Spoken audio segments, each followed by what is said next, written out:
Have a look at the baboons on that side. There's actually a whole array of animals out there, lots of impalas as well. It looks like this is going to progress to be one of those awesome afternoons around the waterhole as well. Lots of baboons and impalas, waterbuck in the back. Who knows, might be some elephant later on. You can get days where it's just really cool, just lots of different species, all of them relaxing like that baboon on its side. Feet up in the air, a bit of grooming, a bit of feeding, a bit of playing, messing around. Love days like this, it's beautiful.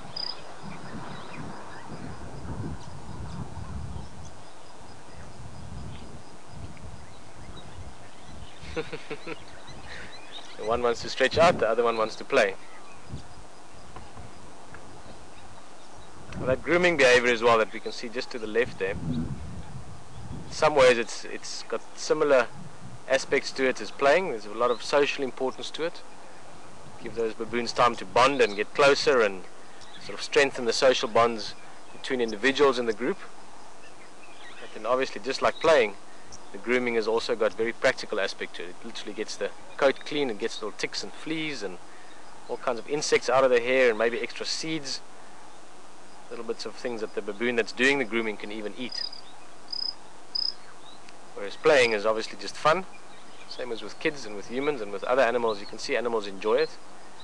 But there's also some good practice in it. It gets the muscles more coordinated and stronger and better for when they do need to run or play or fight or whatever else down the line.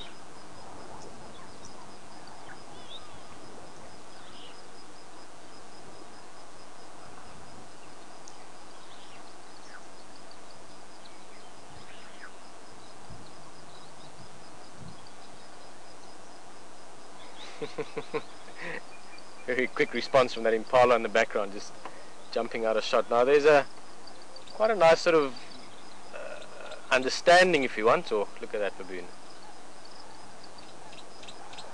That's what you call stretching out. Chilling on the log.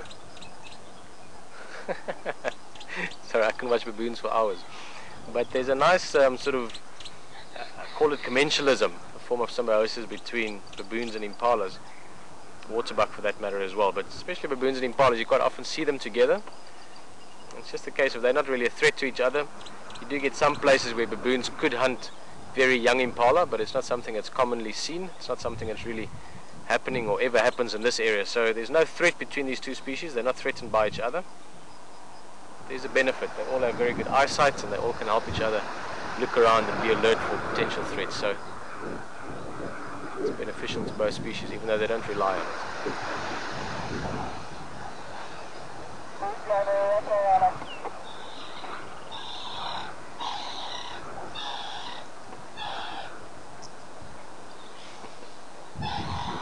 The baboons do like that log.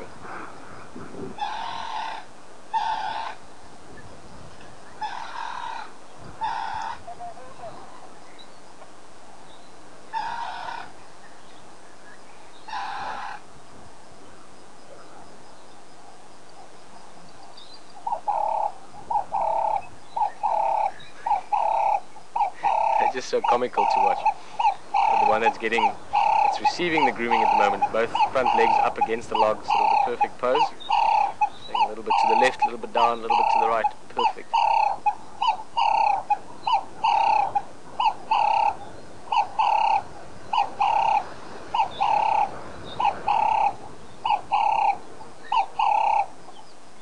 Hey! Fell off the log.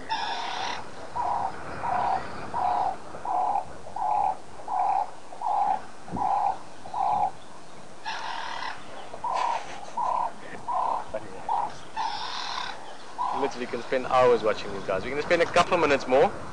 I'm sure you'll also see them again from the waterhole side as the afternoon progresses. They truly are one of the most interesting animals out here to watch.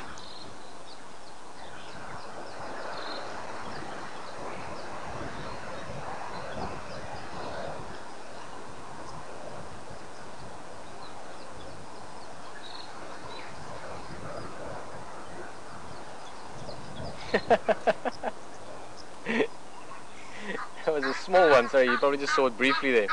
Let's see, it's going to try again. Try to jump up. Okay, there it's got to try to jump, and it actually couldn't grab on and it fell down again. Okay, it still needs the muscle coordination to develop. There we go.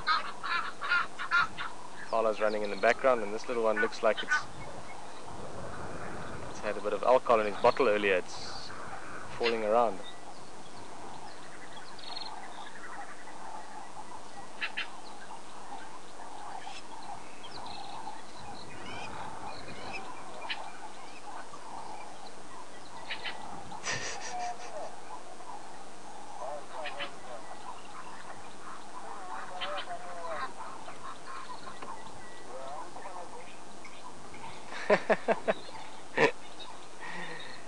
I like this little guy. It's a young male and he's just got, I don't know, he's got a lot of sort of naughty charisma to him. Looks like he wants to mess around and have fun.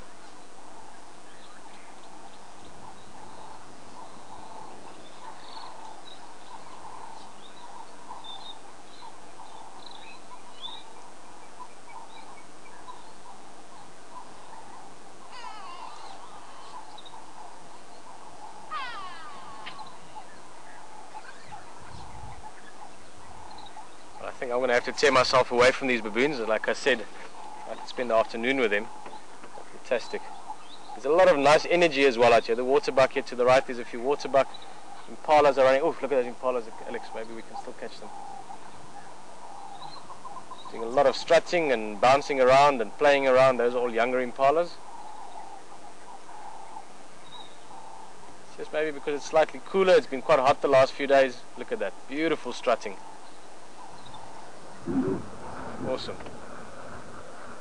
Even the waterbuck as well running around there. A couple more waterbuck coming, also very full of energy. Like I said, it looks like there's a very good spirit out here between all these animals.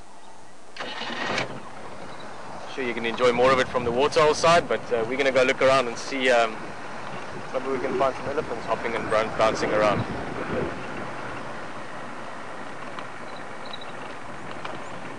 I like days like this. There's just a little bit of magic around. So a quick look at these impala as well. Oh, actually, Alex, let's have a quick look at that jacana. The bird, we had a look at it this morning.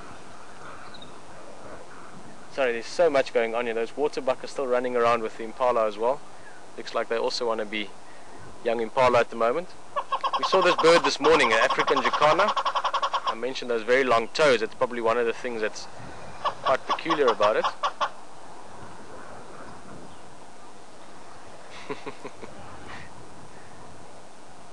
Those long toes are perfectly evolved for walking on lily pads and sort of floating water plants, so they can find the insects and so on. What's also interesting about African jacanas is that they've got quite a unusual or statistically unusual breeding behavior, where you've got your female that'll find a male, she'll mate with him, and once she's laid the clutch of eggs, the male will look after the eggs and she'll move on, find another male and do the same.